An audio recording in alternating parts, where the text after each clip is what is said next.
Imagine turning up at the bus stop only to realize your free bus pass, the one that's supposed to keep you independent, isn't valid yet. Or worse, you've been paying for journeys you could have had for free for months. In the next few minutes, I'm going to show you exactly what's changed, who is really affected, and what you must do today to protect your rights. If you rely on your bus pass, this video could save you hundreds of pounds and weeks of stress, so don't skip a second. If you want updates like this before anyone else, this channel is made just for people like you, everyday residents who need the real, practical facts about benefits, travel, and government changes. I'll be uploading all the latest info on this topic and more, so make it easy on yourself. Hit subscribe right now and turn on the bell so you never miss an important update that could affect your life. Let us start right at the beginning, because not everyone watching this will be fully familiar with how the free bus pass scheme actually works in the first place. The free bus pass, officially known as the Older Person's Bus Pass, or in full, the English National Concessionary Travel Scheme, is a government-backed benefit that allows eligible people to travel on local bus services across England completely free of charge during certain hours of the day. It is one of the most widely used benefits in the whole country, and millions of people depend on it every single week. For many older residents, it is not just a convenient perk, it is a genuine lifeline. It gets them to the shops, to medical appointments, to see family and friends, and it allows them to maintain a level of independence that would otherwise cost them a significant amount of money. In some parts of the country, where public transport is the only realistic option for getting around without a car, this pass is absolutely essential. The scheme was introduced to give older and disabled people better access to public transport, reduce social isolation, and help people stay active and connected to their communities as they get older. And by and large, it has done exactly that. If you live in England and you qualify for the pass, you can board any local bus service anywhere in England for free, not just in your local area, not just on certain routes, but anywhere across the entire country. That is a remarkably generous benefit, and it is one that many people do not fully appreciate until they actually start using it. Now, before we get into the changes themselves, let us make sure we are all clear on who has traditionally been eligible. Up until now, the rules have been fairly straightforward. You have been entitled to a free bus pass if you are a woman or a man living in England and you have reached the state pension age. That is currently 66 years old. The age requirement has not always been 66. It used to be 60 for women and 65 for men, but the government equalized it and then raised it in line with changes to the state pension age over the years. So, if you turn 66 and you live in England, you were entitled to apply for your free bus pass from your local council, and once you had it, you could travel for free on eligible bus services between 9:30 in the morning and 11 o'clock at night on weekdays, and all day on weekends and bank holidays. It is also worth reminding everyone that the rules are slightly different if you live in Scotland, Wales, or Northern Ireland, because transport is a devolved matter, meaning each nation sets its own rules. In Scotland, for example, the scheme has historically been more generous. People have been able to get a free bus pass from the age of 60. In Wales, the rules are similarly generous. So, if you are watching this from Scotland or Wales, some of what we are covering today may not apply to you in exactly the same way, but you should still pay close attention, because changes in England can sometimes lead to reviews in other parts of the UK as well. So now, the big question: what has actually changed? Because this is where a lot of confusion has been spreading online and on social media, and it is really important to separate the facts from the rumors. There are several things happening at once, and we need to take each one in turn so that nothing gets muddled up. The first, and perhaps the most significant thing to understand, is the link between your free bus pass eligibility and the state pension age. As the government has been gradually raising the state pension age over recent years, the age at which you become entitled to a free bus pass has risen alongside it.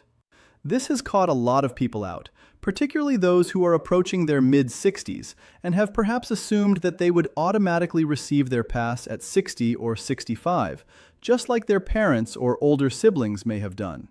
If you have not checked your specific eligibility date recently, now is the time to do it, because your state pension age depends on your date of birth, and the entitlement date for your bus pass is directly tied to that. The government has been gradually moving the state pension age towards 67 and beyond, as part of a long-term plan to manage the costs of an aging population.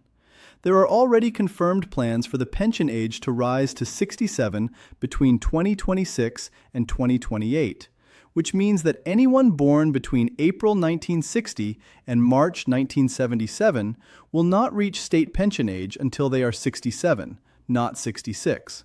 And because the free bus pass is tied to the state pension age, those same people will also have to wait longer to receive their pass. If you were expecting to get yours at 66 and you fall within that date range, you will now need to wait an additional year. For many people, that is 12 full months of bus fares that they were not budgeting for. Now here is where things get even more important. There has been growing discussion at a government level about whether the free bus pass should be means tested in the future. Means testing would mean that instead of automatically receiving a pass when you reach the qualifying age, you would have to demonstrate that your income and savings fall below a certain threshold in order to receive it. This would be a fundamental change to the way the scheme works, and it would affect a very large number of people who currently receive the pass as a universal benefit.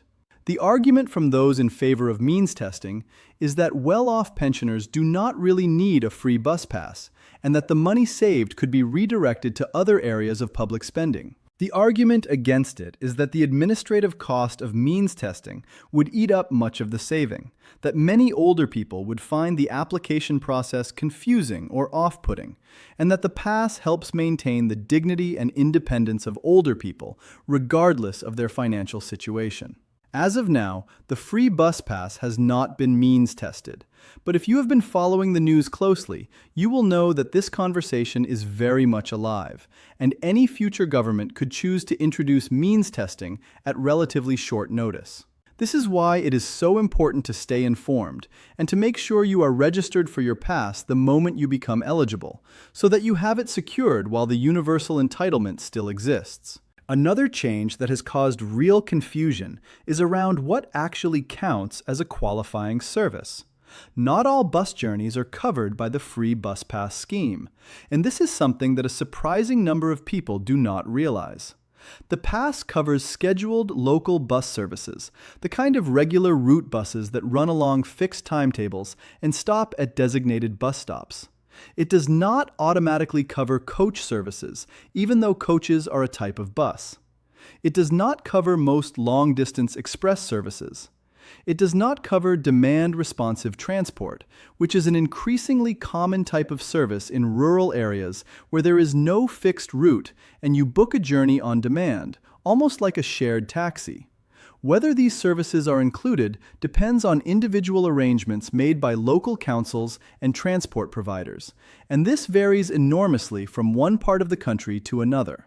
There have also been developments regarding trams and trains. In some areas of England, particularly in places like London, Manchester, and Sheffield, the free bus pass has historically been accepted on tram services as well as buses. But this is not consistent across the whole country. In London, for example, older people with a Freedom Pass have enjoyed remarkably comprehensive travel benefits across tubes, buses, trains, trams, and the Docklands Light Railway. But Freedom Passes are funded and managed locally by the London boroughs and are a different thing from the standard national concessionary bus pass. If you live outside London and you have been using your bus pass on a local tram service, it is worth checking whether that arrangement is still in place, because these local agreements are subject to change and funding decisions that are entirely separate from the national scheme. Let us also talk about what happens when your bus pass expires or needs to be renewed. Bus passes are not issued for life. They have an expiry date, usually around 5 years from when they were issued, though this can vary depending on your local council. It is your responsibility to renew it before it expires. If you let it lapse and then try to use an out-of-date pass, you could be treated as traveling without a valid ticket, which is something you absolutely want to avoid. Some councils will send you a reminder, but many will not, so do not rely on receiving a letter. Make a note of when your pass expires, ideally in your phone, on a calendar, or somewhere you will definitely see it, and start the renewal process well before the expiry date arrives. Now, applying for or renewing your bus pass is something that can cause real headaches for people who are not comfortable using the internet, and we should be honest about that. Most councils now have an online application system, and in some areas, this is the primary or even the only way to apply. If you are not confident using a computer or a smartphone, it is worth asking a family member, a trusted friend, or a local library for help. Citizens Advice is also an excellent resource. They can help you navigate the application process and make sure you have the right documents to hand. You will typically need proof of your age, proof of your address, and a passport-style photograph, though some councils have moved to digital photos that can be uploaded online. One thing that is absolutely crucial is that you apply to the right council. Your bus pass is issued by the council for the area where you live, not the area where you were born or where you used to live. If you have moved recently, make sure you apply to your new local authority. If you apply to the wrong one, your application will be rejected or delayed, and you could end up waiting much longer than necessary. For those of you who are disabled or have a health condition that affects your ability to use public transport, it is worth knowing that there is a separate disabled person's bus pass available, and the eligibility criteria for this are different from the age-based pass. You do not need to be 66 to receive a disabled person's bus pass.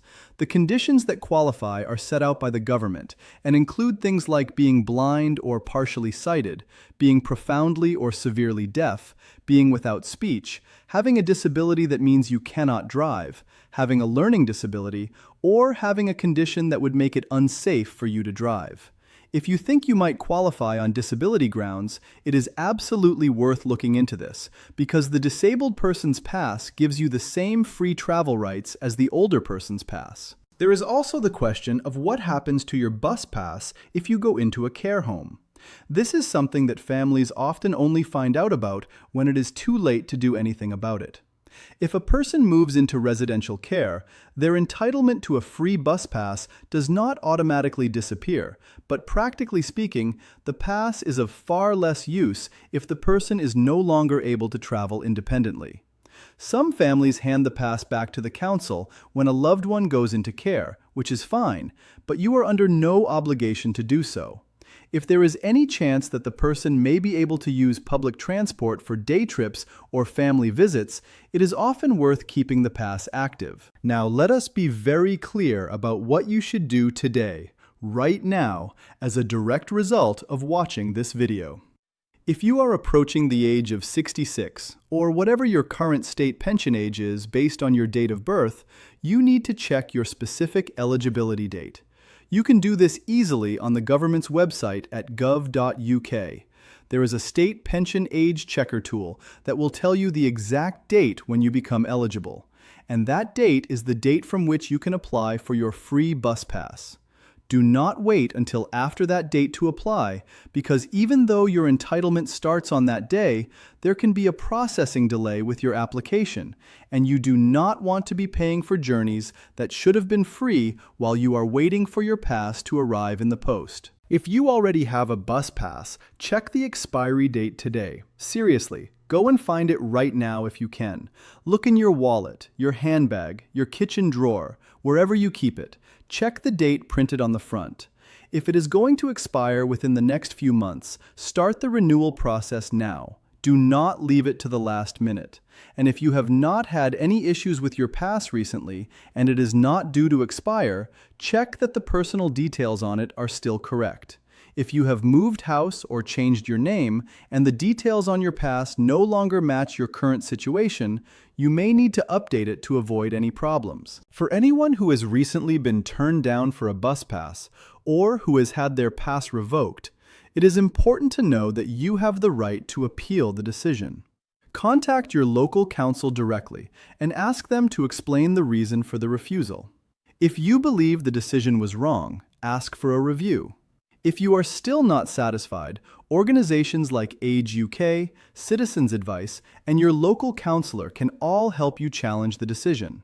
You should not just accept a refusal without understanding why it happened, because in some cases it turns out to be an administrative error that can be corrected quickly. Something else that is worth mentioning, because it comes up time and again in comments and messages, is the issue of people in rural areas feeling that the free bus pass is not really of much use to them because bus services in their area are so limited or infrequent.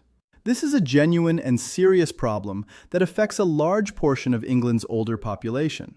Having the right to free bus travel is no use at all if there is no bus to catch.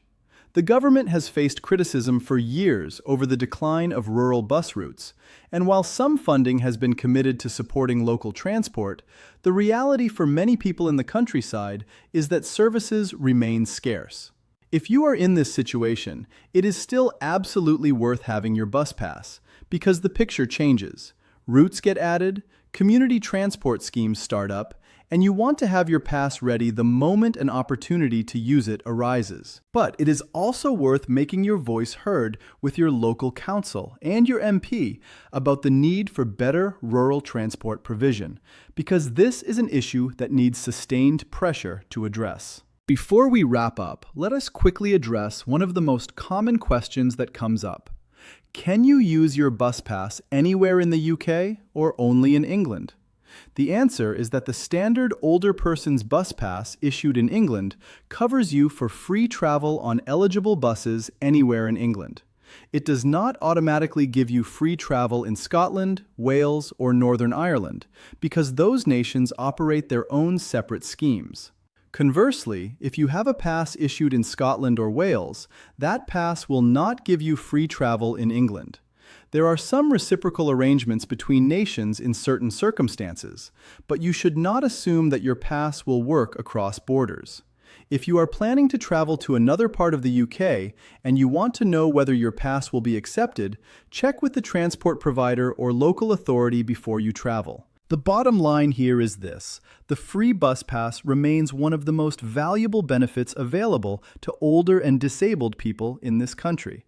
But the rules around it are not static. They change over time, sometimes gradually, sometimes suddenly, and it is your responsibility to stay on top of those changes so that you do not miss out on what you are entitled to or end up in difficulty because of an expired or invalid pass.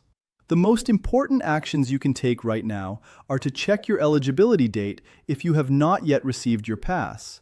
Check the expiry date if you already have one. Make sure your details are up to date and spread the word to anyone you know who might be affected by any of the changes we have covered today. Share this video with a family member, a neighbor, or a friend who relies on their bus pass, because the chances are that at least one person in your life does not yet know about these updates, and getting this information to them could genuinely make a real difference to their daily life. Stay informed, stay prepared, and we will see you in the next one.